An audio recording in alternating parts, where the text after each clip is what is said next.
The massive chamber floated in the darkness of space, a structure so large it could hold a small moon inside its walls.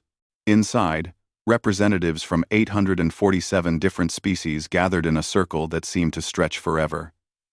This was the Galactic Council, and they were angry. Commander Taman stood on the observation deck of Earth's orbital station, looking at the data streaming across his screens.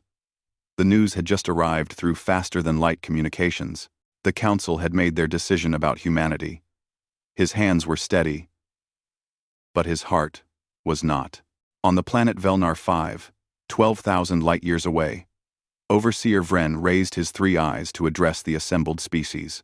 His skin was a deep blue color, and when he spoke, his voice echoed through translation devices in 1,000 different languages. He had led the Council for 60 years, and never once had any species dared to defy their authority. "The humans refuse our terms," Vren announced. His voice carried disappointment, like a parent speaking about a disobedient child. "They say they will not give us 60% of their resources. They say they will not follow our laws. They say Earth belongs to them alone." A murmur rippled through the chamber. Some species hissed. Others clicked their mandibles in disapproval. A few made sounds that no human ear could even detect. The message was clear. Nobody said no to the Galactic Council. Admiral Ji Woo was in her quarters aboard the flagship Indomitable when the alert came through. She was a woman of 40 years, with gray streaking through her black hair and eyes that had seen too many training exercises that felt too much like preparation for war. She pulled on her uniform and headed to the bridge, knowing that the waiting was finally over.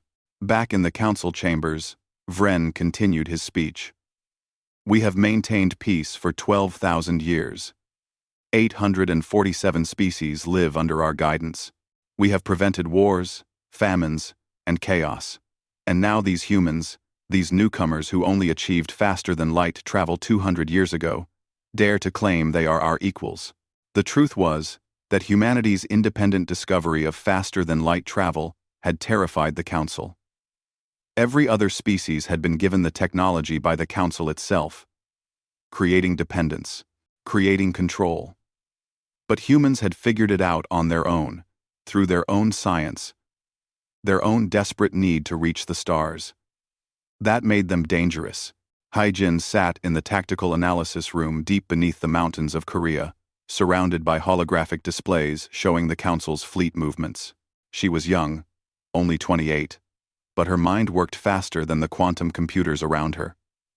She had been watching the Council's military patterns for 5 years, studying every battle they had ever fought. She knew what was coming before the official reports arrived.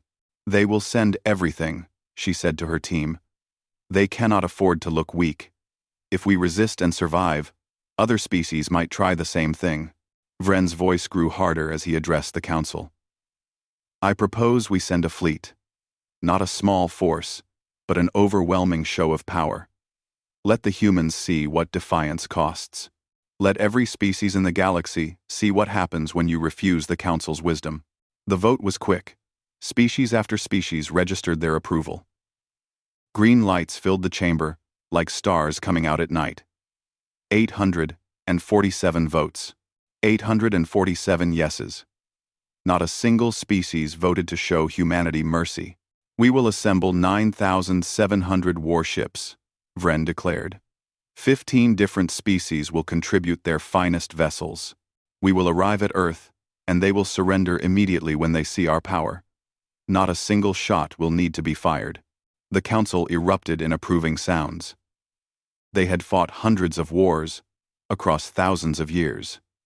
They had crushed rebellions, ended disputes, and enforced peace through superior firepower. This would be no different. Humans had only 340 ships. The mathematics were simple. Commander Taman received the intelligence report with cold clarity. 9,700 warships. He read the number 3 times, hoping he had misunderstood. But the sensors did not lie. Long-range detection had picked up the massive fleet assembling at the Council's staging area. They would arrive at Earth in 6 weeks. He opened a communication channel to Earth's defense headquarters in Geneva. General Sangwoo's face appeared on the screen, already looking tired. And the war had not even started yet. "You have seen the numbers," Taemin said. It was not a question. "I have," Sangwoo replied. "Assemble all ship commanders. Emergency meeting in 3 hours. Tell them to come, ready to discuss options. All options." Admiral Jiwoo stood on the bridge of the Indomitable, watching her crew work. They were good people, trained well, ready to follow orders. But they were also human, which meant they were scared. She could see it in the way their hands moved just a little too quickly across their controls, in the way they avoided looking at each other. "Crew," she said, and every head turned toward her. "You have all heard the reports. The Council is sending a fleet large enough to blot out the sun.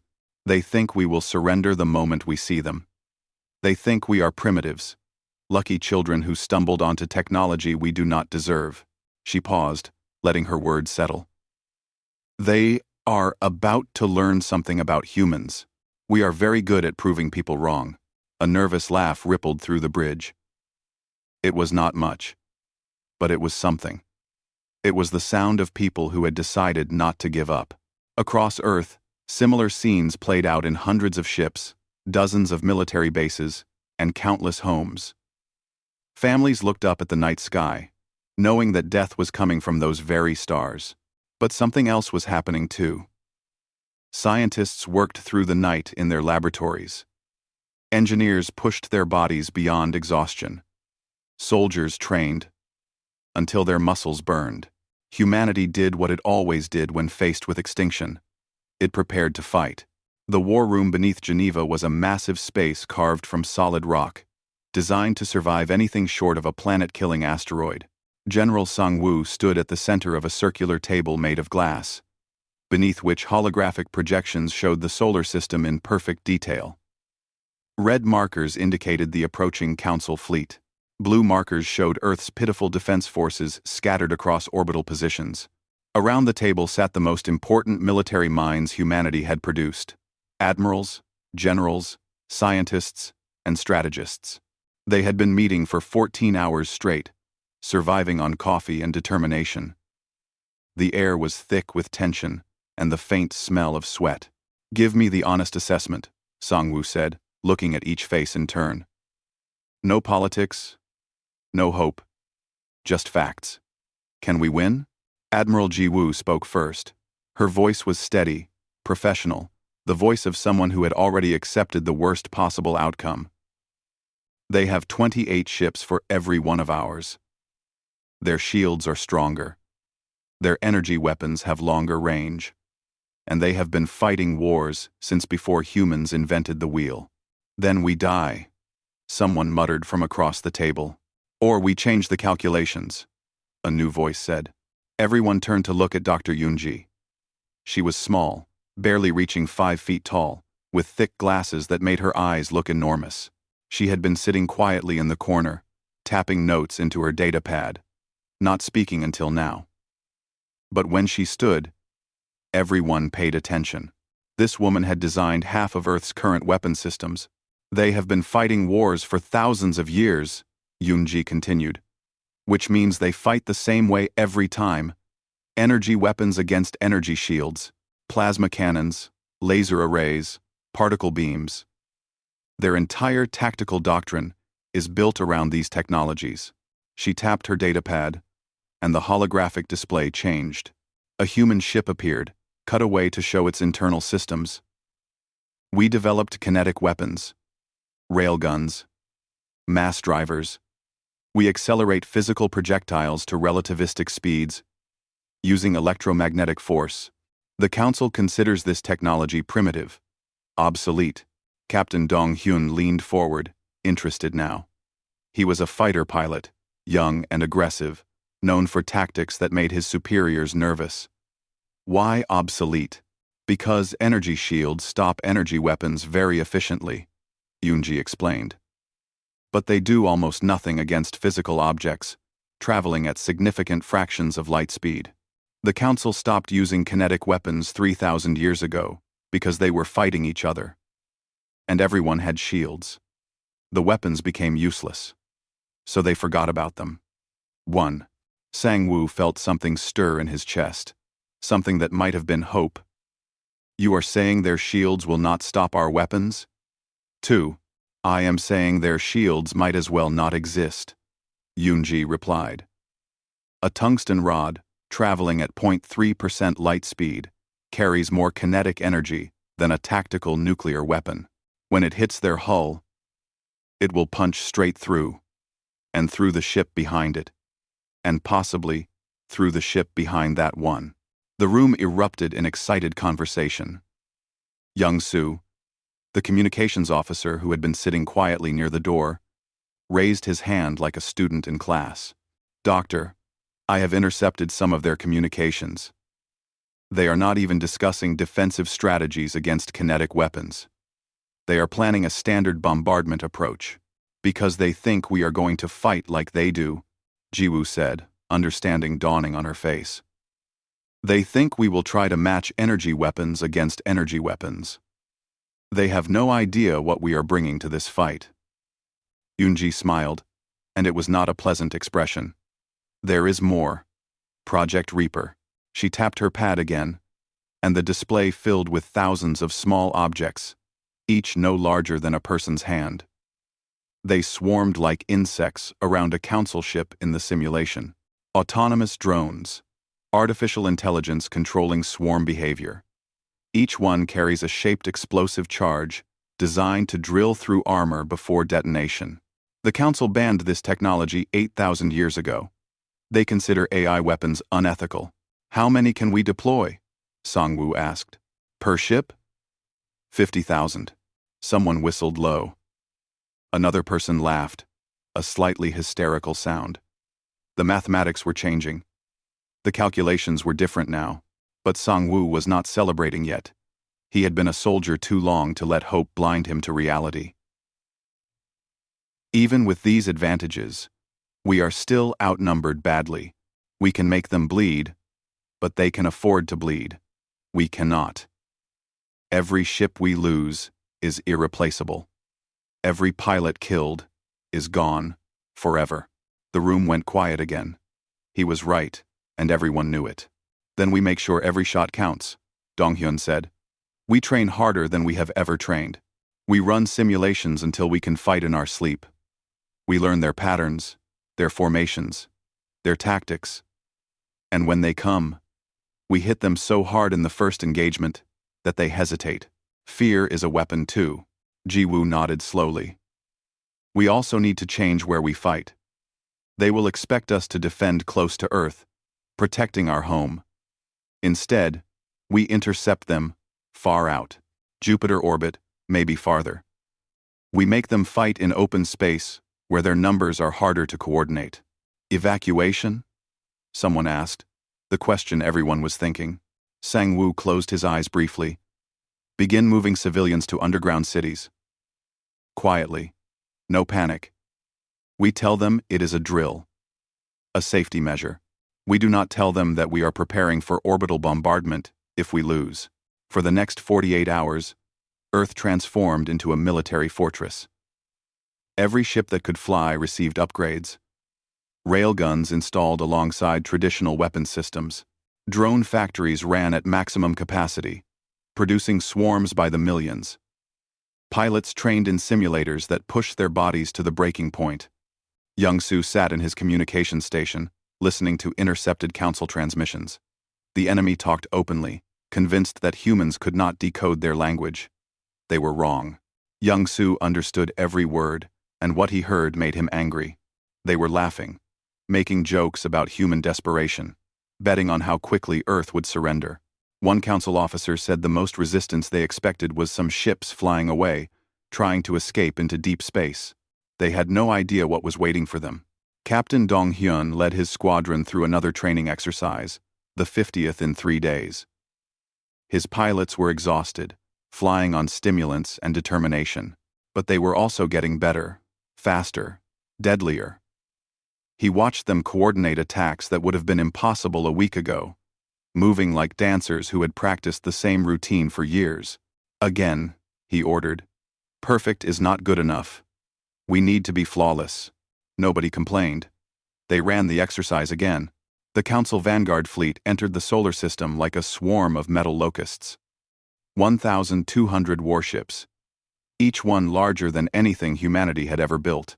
Their hulls gleamed in the distant light of the sun, painted in the colors of 15 different species, all united under the Council's banner.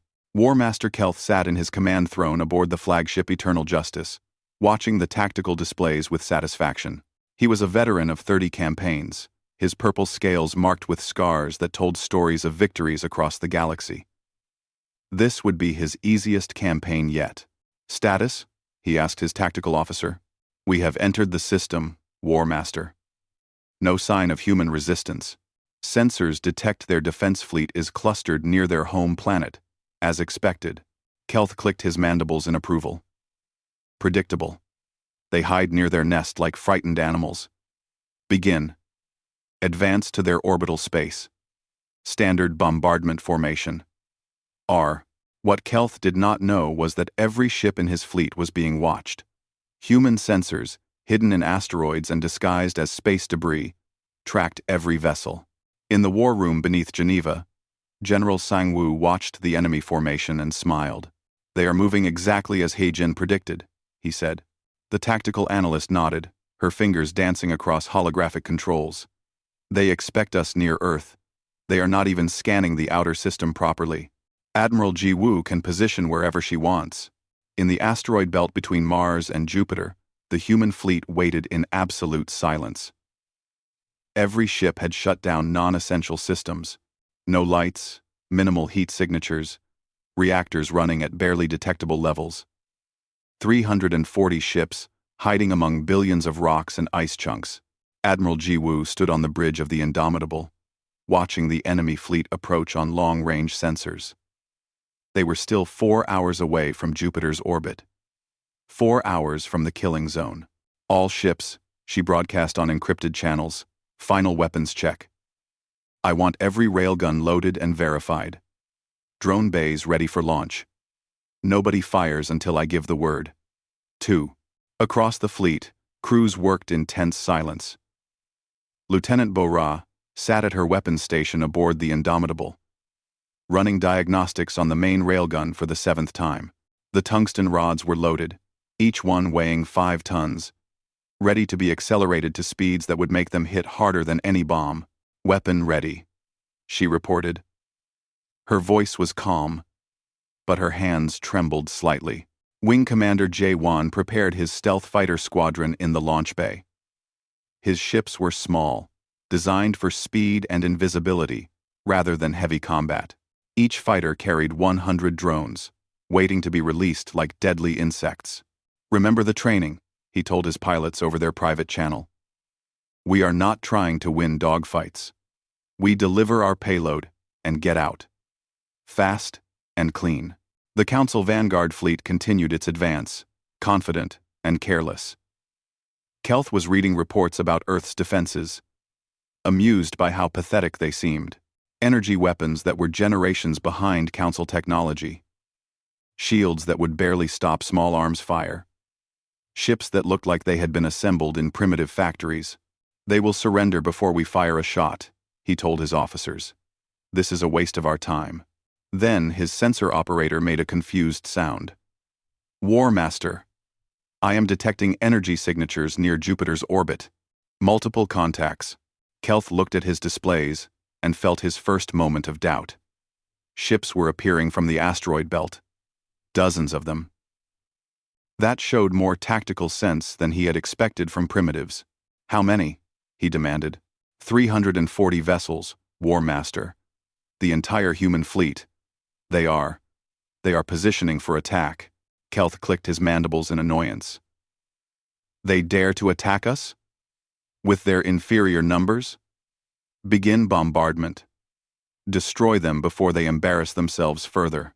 Admiral Ji-Woo watched the enemy fleet begin to turn, bringing their plasma cannons to bear. They moved in perfect formation, beautiful and coordinated, the result of thousands of years of military tradition. They were about to learn that traditions could be a weakness. All ships, she said, her voice carrying to every human vessel. Weapons free. Show them what humans can do. The human fleet opened fire. The railguns made almost no sound in the vacuum of space. But the tungsten rods they launched were moving at nearly 1,000,000 meters per second. The first volley took only 3 seconds to cross the distance between the fleets. Kelth watched his tactical display in confusion as projectiles appeared on sensors. They were moving so fast his computers initially classified them as sensor errors. Then the first rounds hit his ships, and confusion turned to horror. A tungsten rod punched through the energy shield of a council cruiser like it was not even there. The shield flickered and died. Useless. The rod continued through the hull, through 3 decks, through the reactor containment, and out the other side. The ship exploded in a ball of plasma. The rod kept going and hit the ship behind it, killing that vessel too. 1 shot, 2 ships destroyed. Lieutenant Bo-Ra was reloading before the first target even exploded. She fired again, and again, and again. Each shot found a target. Each target died. The railgun barrel was glowing red-hot now. But she did not stop. Nobody stopped. Wing Commander J1 launched his fighters into the chaos. All squadrons, release drones on my mark. 3, 2, 1, release. 50,000 drones erupted from each fighter squadron. They were tiny, each one barely the size of a basketball. But they moved with purpose. Their AI brains communicated with each other, forming swarm patterns that no biological pilot could track. The Council ships tried to activate point defense systems. Laser turrets swiveled to target the drones. But the drones had no life signs, no heat signatures, until they were right on top of their targets. For every drone destroyed, 10 more got through. Kelth watched in growing panic as drones attached themselves to his ships like parasites. They drilled into the hull with laser cutters, finding weak points in the armor, and then they exploded. 1 ship, then 5, then 20. Were venting atmosphere and debris. Return fire, he screamed. Destroy them. The Council fleet finally responded, launching plasma volleys and particle beams. Their weapons were powerful, and when they hit human ships, the shields failed and hulls melted. The human fleet began taking casualties. 1 ship destroyed, then 5, then 10. But the mathematics had changed. For every human ship destroyed, the Council was losing 30 vessels. The asteroid belt became a graveyard, lit by exploding reactors and dying ships. Admiral Jiwoo felt the indomitable shudder as a plasma bolt grazed their shields. Damage reports flooded in from across the fleet. But she stayed focused on the tactical situation. They were winning. But victory had a price. All ships, fighting retreat, she ordered. Pull back to secondary positions. Keep firing, but maintain distance. After 3 hours of battle, War Master Kelth finally accepted reality. He had entered the system with 1,200 ships. He now had 400 left, and they were still dying. The humans had lost 89 vessels. Retreat, he ordered, his voice breaking. Full retreat to staging area. The surviving Council ships turned and fled, their formation shattered, their pride destroyed. Behind them floated the wreckage of 800 warships. Tombs for tens of thousands of Council personnel who had believed victory was certain. On the Indomitable, Lieutenant Bo-Ra slumped in her chair, exhausted. Her weapons were empty. Her railgun barrel would need complete replacement. But she was alive, and they had won the first battle. Admiral Jiwoo looked at the casualty reports and felt old. 89 ships, 7,000 human lives. But they had proven something today. They had proven that humanity could fight and win. The Council's main fleet arrived at Earth's orbital space like an angry god.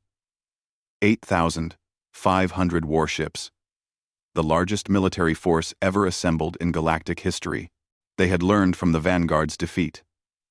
They had analyzed the human weapons. They had prepared countermeasures. And they were furious. Overseer Vren himself commanded this fleet from his massive dreadnought Inevitable Victory. He watched Earth rotate peacefully below, a blue and white marble that dared to defy the galaxy's rightful rulers. This planet would learn respect today, or it would learn death. Surround them completely, Vren ordered. Three-dimensional formation. Block every escape route. I want the humans to look up and see nothing but our ships. I want them to understand that resistance is meaningless. On Earth's moon, Commander Taemin watched the enemy fleet deploy across every orbital approach. They were everywhere, above and below, spreading out in a sphere that enclosed the planet. 8,500 ships. The number was so large it felt unreal, like something from a nightmare. Final status? He asked his command crew. All lunar catapults operational. Power reserves at maximum. Targeting computers. Locked on enemy formations. We are ready. Resin. Taemin nodded slowly. The lunar catapults had been humanity's most ambitious project, built in absolute secrecy over the past 20 years. Massive electromagnetic accelerators built into the moon's surface, capable of launching container-sized projectiles at incredible speeds. Each container held 500 tons of lunar rock, simple, cheap, and when accelerated to 2% of light speed, utterly devastating. Captain Subin stood on the bridge of her atmosphere defense platform, high above Earth's surface.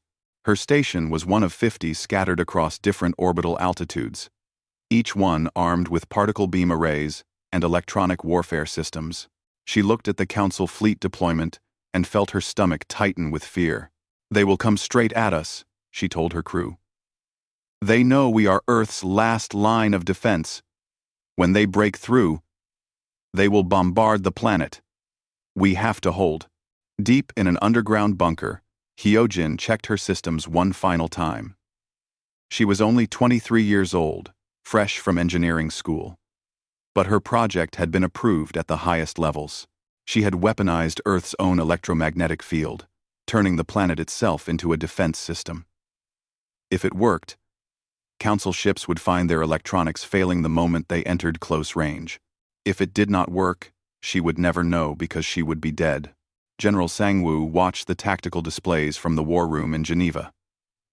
The entire human fleet, down to 251 ships after the first battle, had positioned themselves in orbit.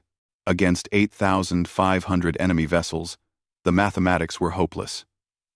But mathematics had never stopped humanity before. All stations report ready, his aide said quietly. Sangwoo took a deep breath. This was it. Win or die. Survive or become extinct. He opened a channel to every human military unit in the solar system. This is General Sangwoo to all defenders. The Council brings overwhelming numbers. They think we will break, surrender, beg for mercy. They think we are primitives who got lucky in one battle. Let us show them what humans become when you threaten our home. For Earth. Thousands of voices echoed back. For Earth. Gone. Overseer Vren did not bother with speeches. He simply gave the order. All ships, begin bombardment. Destroy their defense fleet. Then, glass the planet. I want nothing left but rubble and regret. The Council fleet opened fire as one, 8,500 ships, launching plasma bolts and particle beams. The sky lit up with weapons fire. So much energy being released that satellites burned out just from the ambient radiation. The human defense fleet tried to return fire, but they were immediately overwhelmed, shields collapsing under the assault. Commander Taemin watched 3 human ships die in the first 30 seconds. It was time. All lunar batteries, fire at will. The moon's surface erupted as the catapults activated. Containers of rock launched into space at relativistic speeds, crossing the distance to the Council fleet in heartbeats. The Council had prepared for human railguns, reinforcing their ships with additional armor, but they had not prepared for this. A container of lunar regolith traveling at 2% light speed carried the kinetic energy of a small star. When it hit a Council ship, the vessel did not just explode, it vaporized. The shockwave alone destroyed ships nearby. The container kept going, hitting ship after ship, killing everything in a straight line for hundreds of kilometers. Commander Taemin fired all 60 catapults in a coordinated barrage. 60 projectiles launched in different directions, each one aimed at the densest part of the enemy formation. The Council fleet, packed tight in their surrounding formation, could not evade. The projectiles punched through their ranks like bullets through paper. In less than 1 minute, 400 Council ships were gone. Just gone. Reduced to expanding clouds of plasma and debris. Overseer Vren stared at his displays in shock. 400 ships. 400. And the humans were reloading. Those lunar catapults were firing again and again. "Break formation," he screamed. "Close distance. Get too close for those weapons to target us." The Council fleet surged forward, abandoning their careful encirclement and rushing toward Earth in a chaotic mass. They were right. The lunar catapults had minimum engagement ranges. If the Council ships got close enough to Earth, the catapults would risk hitting the planet itself. Captain Subin watched the enemy fleet approach her position. Thousands of ships. All of them headed straight for her. She activated her particle beam arrays. All stations. Concentrated fire. Make them pay for every meter they advance. The atmosphere defense platforms opened fire. Particle beams cutting through the vacuum. These weapons were designed to destroy asteroids that threatened Earth. Against Council ships, they were devastatingly effective at close range. Ships exploded or went dark as their power systems failed. But there were too many. For every ship destroyed, 10 more got through. Then, Hyojin activated her system. Earth's electromagnetic field suddenly spiked to levels never before recorded. The effect on the Council fleet was immediate and catastrophic. Their advanced electronics, their sophisticated sensor systems, their weapons targeting computers, all of it died at once. Ships tumbled out of control, blind and helpless. Human systems, designed with massive redundancy and old-fashioned analog backups, continued functioning. It was like fighting an enemy that had suddenly gone blind. Admiral Jiwoo saw the opportunity. "All ships, close combat. Ram if you have to. They cannot see us coming." The human fleet dove into the chaotic mass of disabled Council ships, firing at point-blank range. It was brutal, ugly fighting, with no elegance or strategy. Just killing at close quarters, ships exploding in each other's faces. The Council fleet began to panic. Ships tried to retreat but collided with each other. Captains screamed contradictory orders. Entire formations broke apart as discipline collapsed. General Sang-woo watched the battle and knew they were still losing. Humanity was taking terrible casualties. Half the human fleet was gone already. The lunar catapults were running low on ammunition. The electromagnetic pulse could not be sustained much longer without burning out the generators. They needed something desperate. He opened a channel to 30 ship captains, volunteers who had already known what he would ask before he asked it.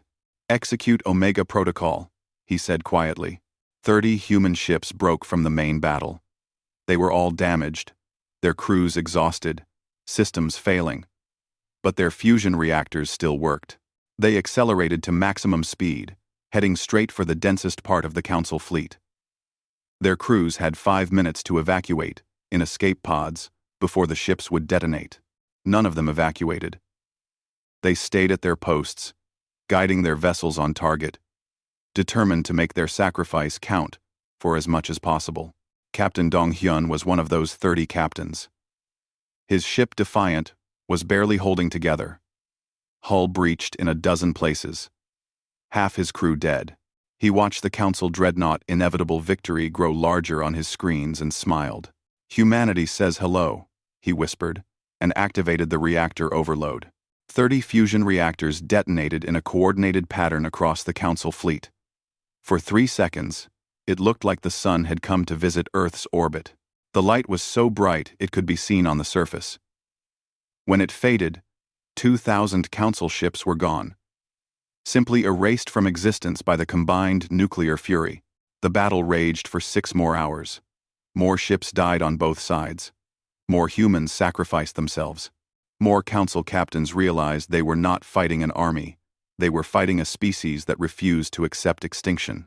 When Overseer Vren finally ordered the retreat, he had only 1,200 ships left. The human fleet was down to just 47 vessels, barely able to maneuver. But they had held. Earth was still free. As the surviving council ships fled into deep space, only 18 would make it back to council territory. The rest would be hunted down by Wing Commander Jaewon's fighter squadrons, which pursued them relentlessly, showing no mercy. Commander Taemin stood on the lunar surface in his pressure suit, looking at Earth hanging in the sky. The planet was scarred, but alive. Humanity was broken, but undefeated. They had won. 3 weeks after the battle, the Galactic Council chambers were filled with chaos. Representatives from 847 species shouted over each other, some in anger, some in fear, all of them demanding answers. How had 9,700 warships been destroyed by a single primitive species? How was it possible? Overseer Vren stood in the center of the chamber, no longer on his elevated platform. He had been removed from his position of authority the moment the surviving ships returned home. Now he stood in disgrace while other council members debated his fate and humanity's future.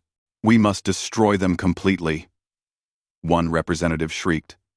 Her species communicated through color changes on her skin, and right now she was flashing bright red, the color of rage.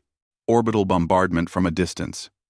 Turn their planet to glass before they spread across the galaxy. Another representative, a being made mostly of crystals that rang like bells when he moved, spoke up. "And what if they have more surprises? What if they have weapons we have not seen? We sent nearly 10,000 ships and lost almost all of them. How many ships do we need to guarantee victory? 20,000? 50,000? Do we even have that many?" 210. 2-2. A third voice, this one belonging to a species that floated in a tank of methane, added, "And what message does it send to the other species? That we can be defeated? That resistance is possible? We will have rebellions across the galaxy." The debate raged for hours with no conclusion. Fear had replaced confidence. The council, that had ruled for 12,000 years, suddenly looked fragile. Then the chamber's sensors detected a ship approaching. A single vessel, human design, heavily armed. It was broadcasting a simple message on all frequencies. "Ambassador Kyung-soo of Earth requests permission to address the Galactic Council." The chamber erupted in outrage. "They dare to come here?" someone shouted. "Shoot them down!" But the council's head of security, a cautious being with too many eyes, spoke quietly. "The ship is heavily armed with those kinetic weapons. If we fire on it and fail to destroy it immediately, it could devastate this station. Also, they are broadcasting their approach to every species in the galaxy. If we kill an ambassador, we prove their point that we are tyrants." Reluctantly, the council granted permission for Ambassador Kyung-soo to dock. Kyung-soo walked into the council chambers flanked by Admiral Ji-woo and 4 human marines in full combat armor. The marines carried weapons that the council had never seen before, and their body language made it clear they were ready to use them. The ambassador himself was an older man, gray-haired and calm, wearing a simple black suit. He looked around the massive chamber without any sign of being impressed or intimidated. "I was not invited," he said, his voice amplified by the translation systems. "But I came anyway, because we need to have a conversation. An honest one." Overseer Vren found his voice. "You have no right to be here. Your species defied the council, murdered thousands of our personnel, and destroyed our ships." Kyung-soo looked at him with cold eyes. "You sent nearly 10,000 warships to destroy my planet. You demanded we surrender our sovereignty and give you control of our resources. You did not ask for peace. You demanded submission. We said no." He gestured. And Admiral Ji-woo activated a holographic projector. The center of the chamber filled with images from the battle. Council ships, firing on human vessels. Plasma bombardment meant for Earth's surface. The desperation of humanity's defense. The footage played for 5 long minutes, and the council representatives watched in silence. 9,682 ships, Kyung-soo said quietly. That is how many you sent to kill us. 18 ships returned. You want to know why? I will tell you. Seeking Gongser. And 1 to the 40. Dr. Eun-ji stepped forward, carrying a datapad.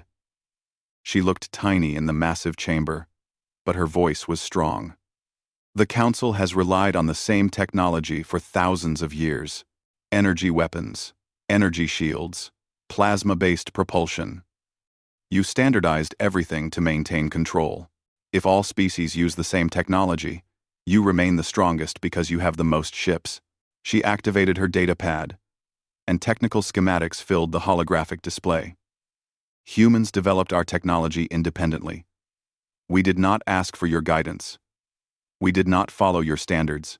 We built kinetic weapons because they work. We created autonomous drones because they are effective. We fight differently because we think differently. A council representative, one of the few brave enough to speak, asked, "Are you here to threaten us? To demand we surrender to you?" Admiral Ji-woo answered this time. "We did not want war. We wanted to be left alone. You came to us. You threatened us. You tried to destroy us. We fought back because that is what you do when someone tries to kill your children." Kyung-soo stepped forward again. "I am here to deliver terms. Not surrender terms. Coexistence terms." The chamber went silent.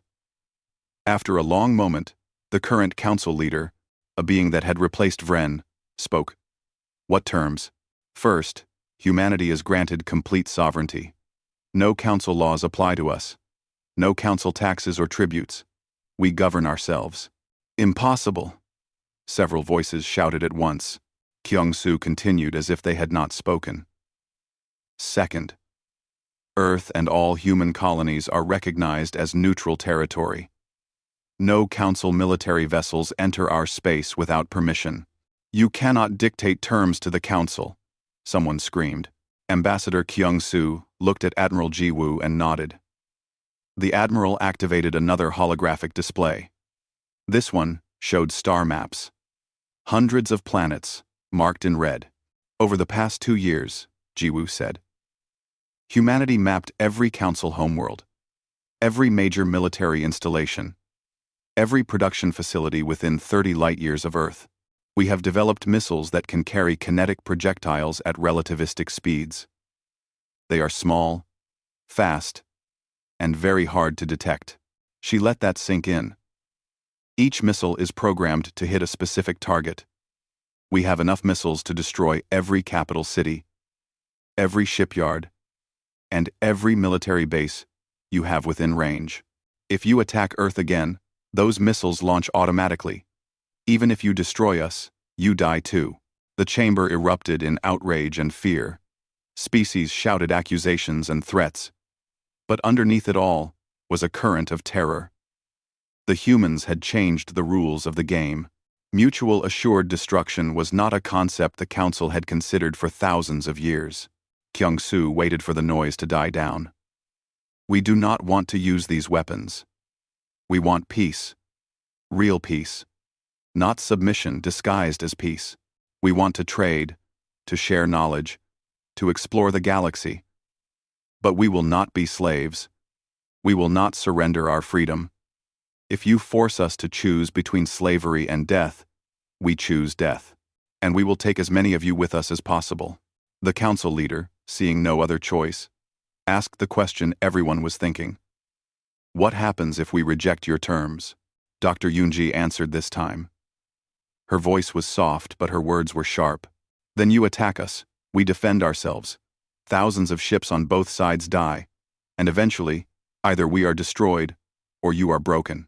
After watching your fleet tactics, I believe we would win. But even if we lost, the cost to you would end the council as a governing body. Other species would see you are vulnerable. Rebellions would spread. The order you have maintained for 12,000 years would collapse." She paused, then added, "Or you could accept our terms, and everything continues as it was. You still control 846 species. You still maintain order across the galaxy. You just leave one species alone. One, small, distant species that only wants to explore the stars in peace." The debate that followed lasted for 3 days. Species argued, threatened, and bargained. Some wanted war. Others wanted peace. Eventually, reality won the argument. The Council could not afford another battle with humanity. The costs were too high. The vote was close. 824 species voted to accept humanity's terms. 23 voted for war. Those 23 would not forget. But they were outnumbered. Ambassador Kyung-soo stood before the council as the results were announced. He did not smile or celebrate. He simply nodded once. "Humanity thanks the council for their wisdom. We look forward to peaceful relations." End quote. As he turned to leave, he stopped and looked back at the assembled species. "One more thing. The 9,682 ships you lost are now known throughout the galaxy as the Graveyard Fleet. Every species knows what happened here. Every species knows that the Council can be defeated. Remember that the next time you think about attacking someone who just wants to be free." The human delegation left the Council chambers and returned to their ship. As they traveled back to Earth, Admiral Ji-woo sat in the captain's chair, exhausted but satisfied. "Do you think they will honor the agreement?" she asked Kyung-soo. The ambassador looked out at the stars. "For now. But we need to stay strong. Build more ships, develop new weapons, expand to other systems. Peace is not permanent. It must be maintained." Back on Earth, Commander Tae-min stood on the moon's surface at a memorial being constructed for the humans who died defending their home. 7,312 names would be carved into the stone, each one representing someone who chose to fight rather than surrender. General Sang-woo attended the memorial's dedication ceremony. He was older now, the stress of command having aged him years in just weeks. But he was still standing, and so was humanity. In the months that followed, something unexpected happened. Other species began approaching humanity. Not with threats, but with offers of alliance. Species that had been quietly unhappy with Council rule saw Earth as a symbol, a proof that resistance was possible. Dr. Yoon-ji found herself receiving requests from dozens of species, all wanting to trade technology, share knowledge, learn from humanity's example. The galaxy was changing, and Earth was at the center of that change.